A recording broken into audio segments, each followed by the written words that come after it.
ইনআলহামদুলিল্লাহ আউযু বিল্লাহি মিনাশ শাইতানির রাজিম বিসমিল্লাহির রহমানির রহিম। তো থাম্বনেল দেখে বুঝে গেছেন আজকে কি আলোচনা করব। তো বেশি বড় করব না, সংক্ষিপ্তভাবে। এটা করার মূল কারণ হইতেছে যে কিছু রোগী আছে, কিছু না, প্রায় 60% বা 70% রোগী আছে যারা আইসা এই কথা বলে যে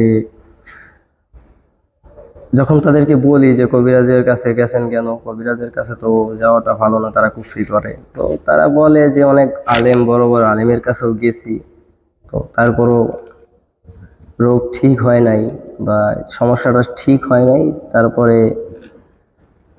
কবিরাজের কাছে গেছি, ওইখানেও প্রতারিত হয়েছি। তো হাল ছেড়ে দিছে এরকম, বা এরকম একটা ধারণা তারা পোষণ করতেছে যে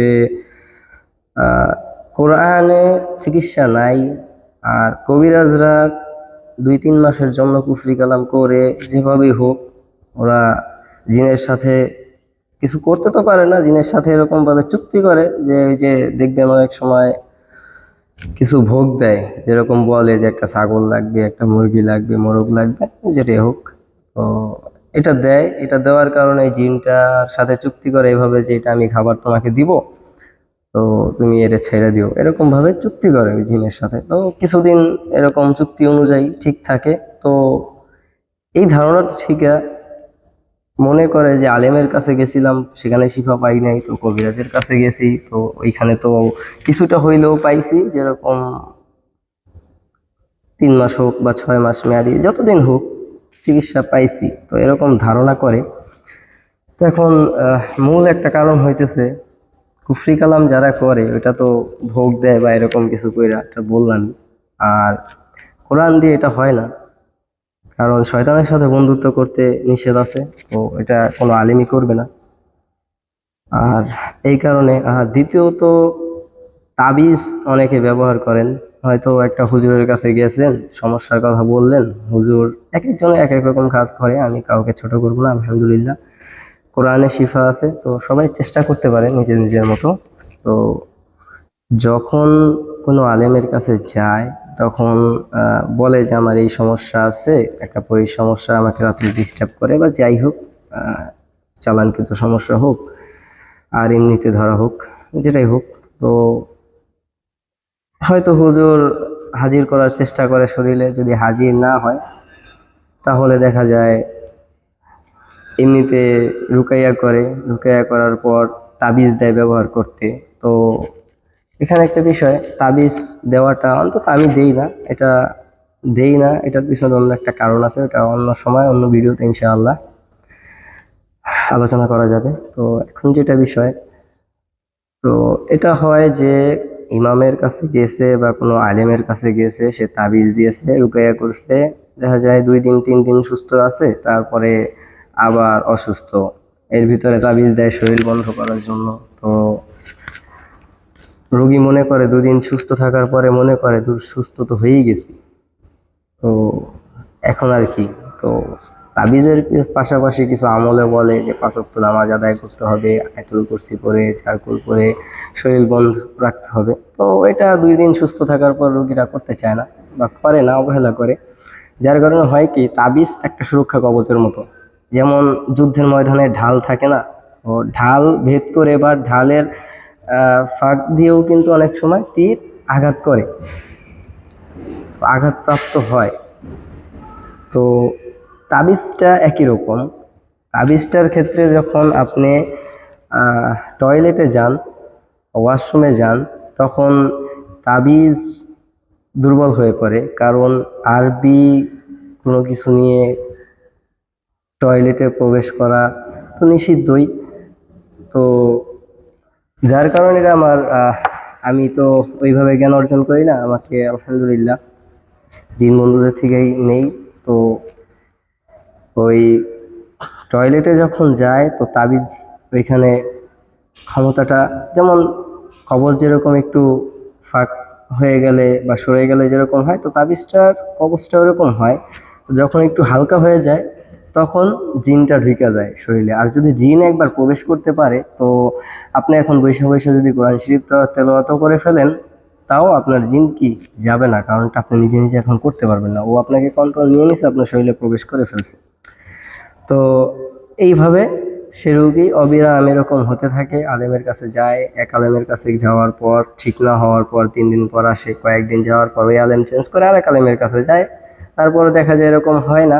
তো অথচ সে এটা আলেমকে দোষারোপ করে, কিন্তু এটা বোঝে না যে তার নিজের দোষ আছে, সে নিজে আমলে অবহেলা করছে, যার কারণে এটা হয়েছে। আচ্ছা, এটা হচ্ছে প্রথম। দ্বিতীয়ত, কবিরাজের ব্যাপারটা তো বললামই, তো তারা কিভাবে কাজ করে, তাদের কাছেও কিছু শয়তানি জিন থাকে, ওগুলো শয়তানি। কোনো কবিরাজের কাছে কুফরি কালাম যারা করে, কোনো ভালো জিন তো, মুমিন জিন্নাত অবশ্যই থাকবে না।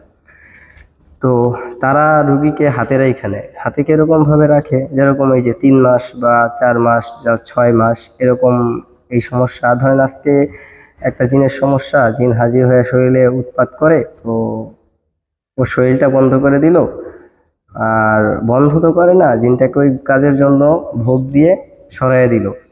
তো তারপরে নতুন করে ওই রুগীটাকে হাতে রাখার জন্য ওই কবিরাজ নিজেই একটা জিন চালান দেয়, কিন্তু একই সমস্যা ঘটায় না। ও ধরেন এরকম সমস্যা দেখায়, বাজে বাজে স্বপ্ন দেখায়, বা সব রাত্রে ভালো মানুষ শুইতে গেছেন, সকালবেলা বিছনা থেকে উঠতে পারতেছেন না, সারা শরীর ব্যথা হয়ে থাকে, এরকম মানে বিভিন্ন ধরনের সমস্যা করে, অন্য সমস্যা যাতে তার উপরে কোনো আঙ্গুল না তুলতে পারে। তো এই হচ্ছে মূল বিষয়। তো মূল একটা কারণ হচ্ছে মানুষের অবহেলার কারণে তারা ভোগান্তিতে পড়ে, অথচ দোষারোপ করে কোরআনকে আর আলেমদেরকে। তো এটা করা যাবে না। আলহামদুলিল্লাহ, কোরআনে পরিপূর্ণ সুস্থতা আছে। যারাই জিনগ্রস্ত রোগী আছেন, যদি কোনো আলেম, এখন এটা আমি বলবো না, কারণ সবাই দাড়ি টুপি রাখলে আলেম হয় না, কারণ তাদেরও দেখা যায় ভিতরে ঝামেলা আছে। তো এটা বুঝতে গেলে দেখা যায় অনেক কিছু খেয়াল রাখতে হয়, যেটা পাবলিক যেটা বলে সাধারণ মানুষ এটা রাখতে পারে না। আর রাখার কথাও না, কারণ যখন তারা অসুস্থতায় পড়ে আর জায়গায় জায়গায় ঘুরে, তখন তাদের অবস্থা হয় খুব খারাপ আর দুর্বল। তো এই দুর্বলতার সুযোগটা তারা নেয়।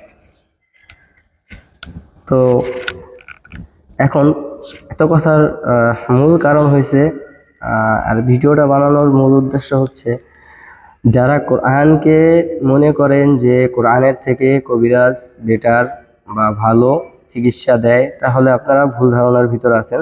আর যারা এটা বিশ্বাস করেন তাদেরকে বলবো যে কোরআন কাকে দিয়ে দেখাইছেন, কাকে দিয়ে চিকিৎসা নিয়েছেন বলতে পারি না, হয়তো কারো দ্বারা, যদি আলেম দ্বারা চিকিৎসা নেওয়ার পর আপনি সুস্থ না হন, সুস্থতার মালিক একমাত্র আল্লাহ, এবং কোরআনে সুস্থতা দিয়ে রাখছে।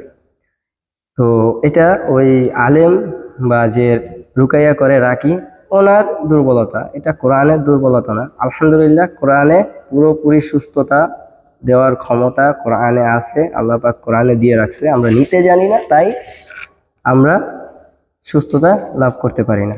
আচ্ছা, তো আলহামদুলিল্লাহ অনেক দিনে হলো চিকিৎসা করতেছি, আল্লাহ পাকের অশেষ রহমত এবং দয়ায়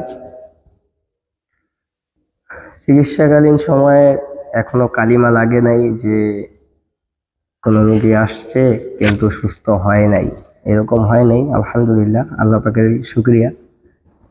তো মূল উদ্দেশ্য হচ্ছে দুইটা। এক তো বললাম যে কোরআনের প্রতি মানুষ অবিশ্বাস পোষণ করতেছে, এক। আর দ্বিতীয়ত আলেমদেরকে খারাপ মনে করতেছে, অথচ দোষটা কিন্তু তার, আর আলেমের তো দোষ নেই। আলেম যে যতটুকু পারে ততটুকুই তার দ্বারা সম্ভব, বাড়তি কিছু করতে পারবে না। তো সঠিকটা না জানলে এই সমস্যাটা হয়। তো যারা দীর্ঘদিন ধরে ভুগতেছেন, নর্মাল কোনো রুগী না, আমি বলতেছি তাদেরকে, যারা বছরের পর বছর ভুগতেছেন এই সমস্যা নিয়ে, এই জিনের সমস্যা নিয়ে, বা ঠিক হইতেছেন না, শত শত কবিরাজ আলেম দেখাইছেন, তো তারা টাকা নিছে, কাজ হয় নাই, এরকম কথাও বলেন আইসা। তো তো তাদেরকে বলবো যে কতজনের কাছে গেছেন, কিভাবে গেছেন বা কত টাকা দিচ্ছেন, ওইটা আমার কাছে ম্যাটার করে না। আলহামদুলিল্লাহ, আপনাদের যদি বিশ্বাসের ত্রুটি থাকে কোরআনের প্রতি, আপনারা অবশ্যই আমার সাথে যোগাযোগ করবেন। পুরাতন হোক নতুন হোক কোনো সমস্যা আসে না। যারাই ভুগতেছেন দীর্ঘদিন ধরে, চেষ্টা করতেছেন, যেখানে যেতেছেন প্রতারিত হইতেছেন বা তারা পারতেছে না, আমি শুধু তাদেরকে বলতেছি কোরআনের উপরে কেউ নাই, কিচ্ছু নাই।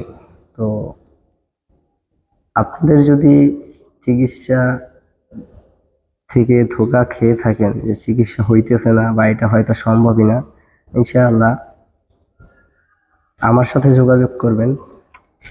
যতদিন পুরনো হোক না কেন আর যত গভীর সমস্যায় হোক না কেন, ইনশাআল্লাহ আমার এখানে একটা সিস্টেম হচ্ছে, তাবিজ দেওয়া হয় না। দ্বিতীয়ত আমার এখানে আসবেন, আসার পর ইনশাআল্লাহ 3 ঘন্টা লাগুক, 6 ঘন্টা লাগুক আর 2 ঘন্টা লাগুক, পরিপূর্ণ চিকিৎসা দেওয়ার পর এখানে এইটুকু সময়ের ভিতরেই পরিপূর্ণ চিকিৎসা দেওয়ার পর 90% ঠিক হইবেন এইখানে। যত রোগী হোক, হয়তো এক সাইড প্যারালাইজড হয়ে গেছে জিনের কারণে, এরকম আছে অনেক রোগী, আলহামদুলিল্লাহ তিনিও 2 ঘন্টার ভিতরে তার হাত প্রায় স্বাভাবিক হয়ে গেছে।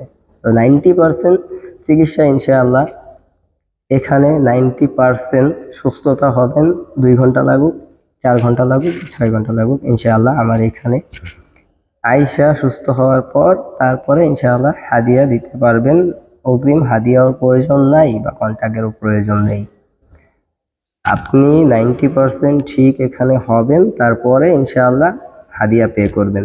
এর আগে পে করার প্রয়োজন নাই। যদি দেখেন যে আপনি সুস্থ হন নাই 90% বা আপনি সুস্থতা বোধ করতেছেন না, তো হাদিয়া দেওয়ার তো প্রয়োজন পড়ে না।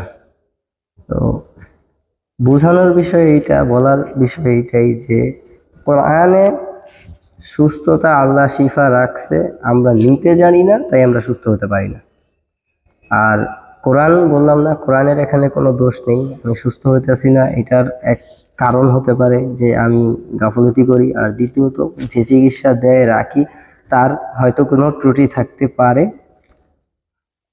বা তার ক্ষমতার বাইরে হয়তো কিছু জিনিস পড়ে যায়, তার ক্ষমতার বাইরে। তো আজকের ভিডিও এখানেই।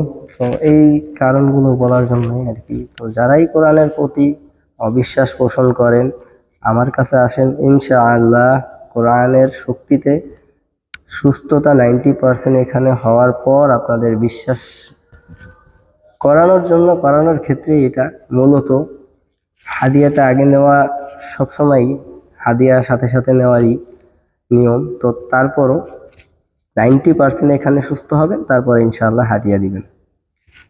এটা শুধু মাত্র কোরআনের প্রতি বিশ্বাস আনার জন্য, আর কিচ্ছু না। এটা শুধু এটা বোঝানোর জন্য যে কোরআন শিফা আছে, আমরা নিতে জানি না। সঠিক চিকিৎসা দিতে পারলে কোরআনের ভিতরে শিফা আছে, আল্লাহ পাক দিয়ে রাখছে। তো আজকের ভিডিও এই পর্যন্তই। সবাই ভালো থাকবেন, সুস্থ থাকবেন। আল্লাহ হাফেজ। আসসালামু আলাইকুম ওয়া রাহমাতুল্লাহ।